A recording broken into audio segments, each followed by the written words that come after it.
like Vicky said, I'm Deirdre, and I'm in recovery from codependency and chaos creation as well. And for me, what that looks like is my tendency is to need everybody around me to be okay and everything around me to be okay, so that then I can feel stable and okay. But also that I find myself drawn to the people and the situations that are the least okay and the most drama producing. So this tension between like trying to figure out how to maintain stability, but also drawn to the places of least stability. And as I've been in recovery, I'm finding and accessing a place where I can be all right with God, whatever else is happening around me. And that is leading me to peace and stability in my life that's not dependent on other people or circumstances, but just on God and his strength and capacity. One of the places where I've really seen this piece play out is in forgiveness. We're doing a LifeLab course right now, and we just started to talk about forgiveness and resentments. And so as I've gone through this process and done the work of releasing resentments, that's brought a lot of peace. And so I wanted to share about that today. So forgiveness, and a lot of this is from the LifeLab workbook, but it talks about the Greek definition being to cut off or release, or just stop requiring payment of, or stop feeling angry toward. When I think of cutting off or releasing, I think about one time when I was helping someone else walk through forgiveness, and the picture that came to mind for us was this red thread that was tying her to, in this case, her brother, and wherever she went, like she was still attached to her brother with this red thread. And the image of forgiveness was cutting that thread and removing that tie that they had. I also think of like a donkey like laboring under those heavy baskets that donkeys have to wear, and just like cutting the rope that attaches the baskets to the donkey so that it can go ahead and not have to work so hard. And then I also think of like when I sit in unforgiveness towards somebody, they have a certain degree of power over me. Like they dictate how I feel and how I respond, and like cutting off that power imbalance, or cutting off the power that somebody else has over my emotional experience. When I think about like stop requiring payment of, I think about if somebody owes me money, then I just say, okay, you don't owe me the money anymore. And for forgiveness, like the money comes from somewhere, right? Like if you say, oh, you don't owe me the money anymore, you're out the money, or someone else has to pay it for you. And in forgiveness, I think about like Jesus can cover whatever is owed. He can pay back the like emotional turmoil. He can cover the wounds that you've experienced. He can heal the pain in a way that the person who's hurt you actually just can't do, because they're only a person and they don't have that power.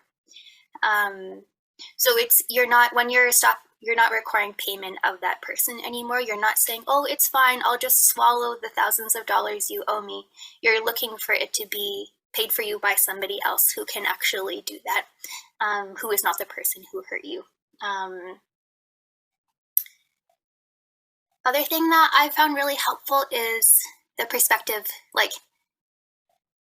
I ask this and I hear other people ask it, like what if they don't care or know how much they hurt me, or if they know but they don't care? And the thing that's helped me there is this is a me thing and not an other person thing. And so this forgiveness is primarily, in my mind now, a conversation between me and my higher power, and not a conversation between me and the person who hurt me. I have a friend who says, like, this is a kind to me, not a nice for you, when she's doing something for somebody that she would like to do. And forgiveness is not a nice for them, it's a good for me. And it can happen whether or not they ever know how they've hurt me, or whether they know and don't care. When I'm forgiving somebody, I put their experience aside, particularly at the beginning, and just think about me and God, and how can God and I remove the weight from my soul. And then sometimes I talk with the other person about it and we can have reconciliation, and sometimes we don't, but that's a different conversation. The last thing, not the last thing, but in my experience, often when I struggle to forgive somebody, it is because I still want to be God in some way. I want to, the lie at the beginning when Satan tells Adam and Eve, oh, you'll not surely die. If you hold the knowledge of good and evil, God's holding out on you. And I believe that. I believe I have the right to judge other people and condemn their actions. And I believe I have the right to stay mad. And I have the right to hold on to this anger. And I think, yeah, I can be like God. I can know good and evil and figure out what the difference is, and then attribute evil here and good here. And really, Satan is a liar and a thief, and the lies he tells you steal your joy. And so when I believe the lie, I have the right to stay mad, and I can decide what's good here and what's not good here. Then that steals my ability to be with myself well and with other people well, and have a life of peace. Yeah. This is harder for us because we're independent North Americans and we don't do well with authority. But also, it's Advent right now, and all the scriptures I've been reading recently, Jesus is king and he's coming back. He's holding people accountable for what they've done and not done. And he gets to say, yes, actually, it's best for you to forgive people, and I'm telling you to do it. Because he's a good king and he knows what's good for us. He's not asking us to do the impossible, and he's not asking us to do it all by ourselves. He's providing us the power under his authority to do what looks difficult and impossible for us. I think about the unjust manager. I forget even what gospel it's in, but there's this guy who owes his king millions of dollars, and he's like, oh, please forgive me, I'll pay it back for you. And the king's like, okay, fine, I know you can't forgive it, I'll pay it back for you. And he's like, thank you so much, you're the best. And then on the way out from this meeting, he meets his friend who owes him $100, and he's like, if you don't pay me back, I'm gonna send you and your whole family to jail. And he goes on his way, and then the guy's like, I'll pay you back, it'll be fine. He's like, no, I will not let you.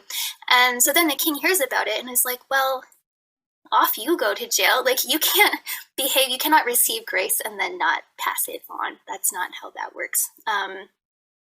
And this gets into the law of sowing and reaping that John does a really good job of explaining in LifeLab, where the universe is just designed a particular way. God sets it up a particular way.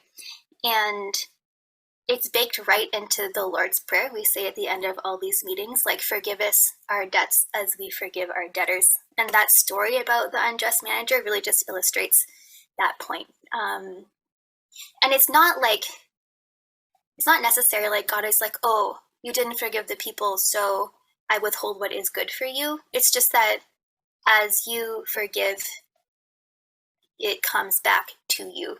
And it's mysterious, and I don't really understand how it works, but it does in my experience. Insofar as I can let go of fear and pain and anger toward people who've hurt me, to that extent, I can experience grace and receive peace and stability from God, and in my relationships with other people. My friend likes to say, if you go against the grain of the universe, you will surely get splinters. And I think it works here just as well as it works anywhere else. And nobody wants universe-sized splinters.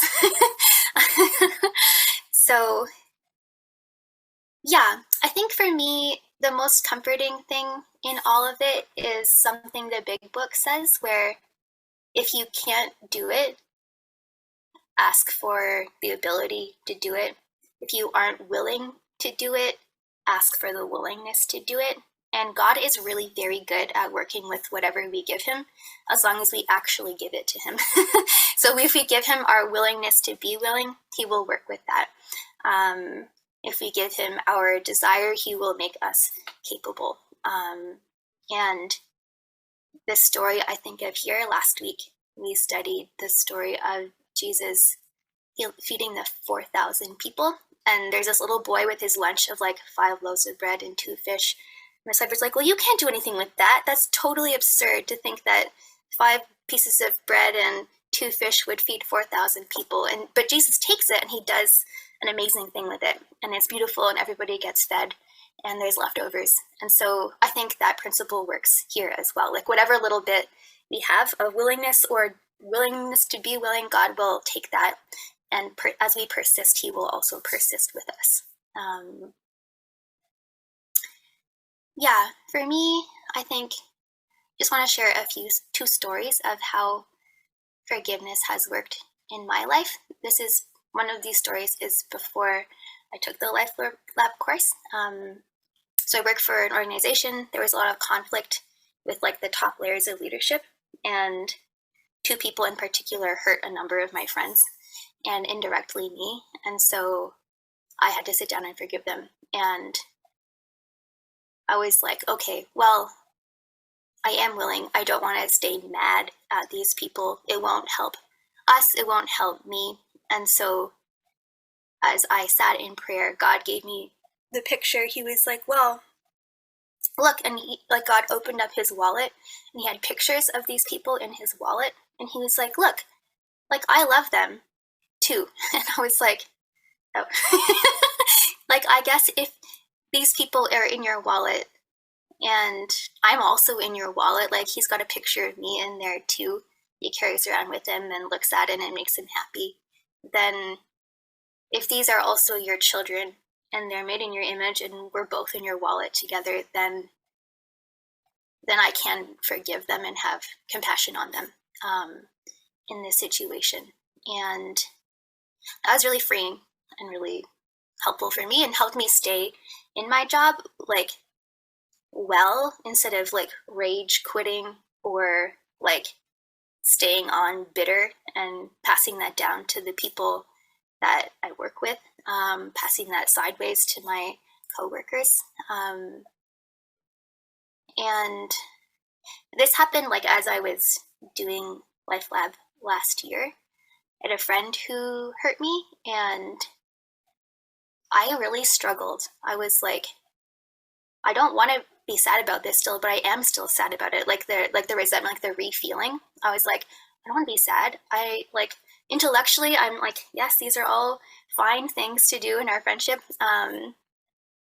But I was still hurt and sad and angry, and I'd have those like conversations in my head that you don't have out loud, but you have those conversations, and you're like, well, this and this and this and this and this and this and this, and finally, God gave me like I did a resentment sheet, and that helped a little bit, and then God ended up giving me a counter, and in this case, it was a friend who was getting married, and I felt like they were like leaving our relationship behind as they got married and like developed closeness with somebody else. And God was like, Deirdre, like in the Bible, it says a man shall leave his father and mother and cleave to his wife, and they'll be one flesh. Like family is made to send people into marriage. And he's like, you're family with this person. And so your job is to send them into their marriage and wish the best for them in their marriage. And I was like, oh, yeah, that is my job. And seeing the truth of that helped me like accept what I needed to accept and still mourn what I needed to mourn, but like actually wish this very dear friend of mine well as they got married and get to know their partner and like still be friends with them and have it be a real friendship and not like fakey fake. Yeah. These days, I think we were talking on Monday at LifeLab about like the little things and how the little things are just as likely to destroy your life as the big things if they linger and last and don't get healed and resolved. Like the 2% is what will kill you is the phrase that John used in the video. And so it's like the team I work with didn't meet my expectations. And I had a few days of like, and then I was like, wait, like this is not good. And I can't have conflict resolution with them if I'm like bitter inside, because otherwise I'll just bleed on them, and they don't need that. So I like worked it out, and we had a really pleasant and helpful conversation, and everything was fine. And I was like, oh, look at that. Like, this is lovely. And I think there's nothing too small goes back to like, if there's anything at all preventing me from contact with God, and resentment does prevent me from contact with God, like it just has to go. And it doesn't matter if it's like years and years long, or if it's like one thing in a series of smaller things, or anything. Like I need God, and I need Him to give me the capacity to take aside anything that is keeping me from being with Him. And so the small, like, oh, my team did this, or my friend did that, or my housemate did this. I didn't appreciate it, but it's fine. But I'm still thinking about it 2 days later. All of that is like fodder for the fire, I guess. Fodder for the like moving, like asking God to help me move things that need to be moved, so that there isn't anything preventing me from being with Him and hearing His voice and doing His will. Yeah. And I think also in regards to the smaller things, this goes back to Satan being a liar and a thief. Like, he's very happy to have me be medium okay. Instead of like 100% okay, he's like, oh yeah, medium okay. That's great. You just stay there. Instead of like being 100% as much as is possible in this life healed, or like 100% effective for God and able to be with Him and do what He would invite me to do. He's like, medium is fine, you're fine, it's fine. And then that's not good either. I think whatever is in my power that I notice that's preventing me from being with God is what needs to go. And the goal is not just like mediocre. It's like, I'm good, I'm with God, we're on a clear path together, and I'm happy and willing and able to do whatever it is that He hopes for me to do, and I'm able to communicate with Him. And that's my job, is to communicate with God.